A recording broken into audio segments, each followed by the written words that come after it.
రోజు రోజుకు పెరుగుతున్న ఇంధన ధరలు సామాన్యుడి నడ్డి విరుస్తుంటే మరోవైపు రవాణా రంగంపై ఆధారపడి బతికే ఆటో కార్మికులు జీవనం దుర్భరంగా మారుతోంది. తిరుపతి జిల్లా సూలూరుపేటలో పెరిగిన పెట్రోల్ డీజిల్ ధరలకు వ్యతిరేకంగా ఆటో కార్మికులు పెద్ద ఎత్తున ఆందోళనకు దిగారు. ఆర్టీసీ బస్టాండ్ సమీపంలోని డాక్టర్ బిఆర్ అంబేద్కర్ విగ్రహం వద్ద ఆటో యూనియన్ ఆధ్వర్యంలో నిరసన కార్యక్రమం నిర్వహించారు.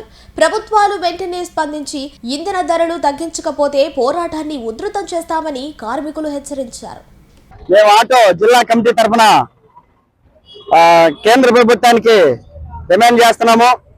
గతంలో కూడా డీజిల్ పెట్రోల్ ధరలు, వంట గ్యాసు, నిత్యావసరమైన వస్తువులు ఇవన్నీ పెంచడం జరిగింది.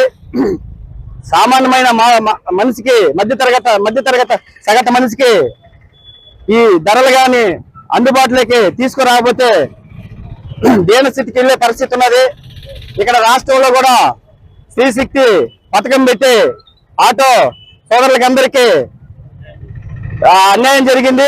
మేము శ్రీశక్తి బస్సు పథకానికి వ్యతిరేకం కాదు అని ఎందుకు చెప్తున్నామంటే, ఇక్కడ రాష్ట్రం చూస్తే ఏదో నిత్యావసరమైన వస్తువులు కూడా పెంచుకుంటా పోతుంది. గ్యాస్ కావచ్చు, నూనె కావచ్చు, ఏ ఉప్పులు మొత్తం సగటు మనిషికి అంటే తీసుకునే విధంగా లేకుండా ఒక సగటు మనిషి ఒక రోజు పనికి పోతే 600 రూపాయలు కూలి తెచ్చుకొని ఆ కుటుంబాన్ని నడపలేని పరిస్థితి ఏర్పడుతుంది. ఆ విధంగా ఈ రోజు కష్ట పరిస్థితుల్లో ఉంటే దానికి తగినట్టు కేంద్ర ప్రభుత్వము మన ప్రధానమంత్రి మోడీ గారు డీజిల్ పెంచుకుంటా, పెట్రోల్ పెంచుకుంటా వెళ్ళడం జరిగింది. మన తెలంగాణలో సభలో ఆయన మాట్లాడడం జరిగింది. 8 సూచనలు మన భారతదేశంలో ఉన్న ప్రజలకి తెలియజేశాడు. నిజమే, మేము దానికి అంగీకరిస్తున్నాము. కానీ ఈ సగటు మనిషి బతకాలంటే ఈ రోజు పరిస్థితి ఎంత కావాలనే దాని మీద కూడా కేంద్ర ప్రభుత్వానికి తెలుసు, రాష్ట్ర ప్రభుత్వానికి తెలుసు. ఈ రోజు ఎవరు అసెంబ్లీలో గాని ప్రతిపక్షం గాని నోరు ఎదిపే పరిస్థితి లేదు. ఏది చూసినా సగటు మనిషి మీద భారం పడి ప్రజలు ఎంతో ఇబ్బందులు పడుతున్నారు.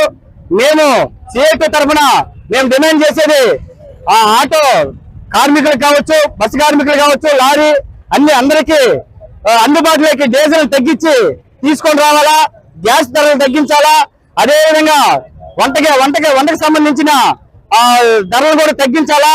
తగ్గిస్తే ప్రజలందరూ కూడా ఉపయోగపడి ముందు వేయడానికి బాగుంటుంది. ఈ రోజు బతకలేని పరిస్థితి. ఈ రోజు భారతదేశంలో ప్రజలు బతకాలంటే కూడా సమస్యలు మీకు తెలియకుండా ఏమి లేదు. ఈ రోజు ప్రధానమంత్రి గాని సీఎం గారు గాని కానవాళ్ళు తగ్గించుకుంటే ఏదో పొదుపు చేస్తామనేది కాకుండా ఇక్కడ పరిస్థితి ఏ విధంగా ఉన్నదని కూడా మీరు ఆలోచించి ప్రజలకి ఉపయోగపడే విధంగా ముందుకు పోవాలని చెప్పి మేము డిమాండ్ చేస్తున్నాము. అందరికీ కూడా ఈ డీజిల్ ముఖ్యంగా ఈ రోజు పెట్రోల్ బంకులు కూడా రాష్ట్రంలో అన్ని దగ్గర కొన్ని ప్రాంతాల్లో పెట్రోల్ బంకులు కూడా మూసేసే పరిస్థితి ఏర్పడింది. అందుబాటులోకి డీజిల్ తీసుకొని వచ్చి ప్రజలందరూ కూడా ఈ రోజు డీజిల్ పెట్రోల్ బంకులు మూసేస్తే ఇక్కడ 2 కోట్ల మంది ఈ ఉపాధిని ఈ ఆటో డ్రైవర్లు కావచ్చు, డ్రైవర్ వృత్తి నమ్ముకొని బ్రతికే వాళ్ళు అన్యాయం అయిపోతారు. ఏళ్ళలో కూర్చోవాల్సిన పరిస్థితి. ఆ స్థితిని ముందుగా తీసుకురాకుండా దీన్ని మీరు డ్రైవర్లకి అందరికి కానీ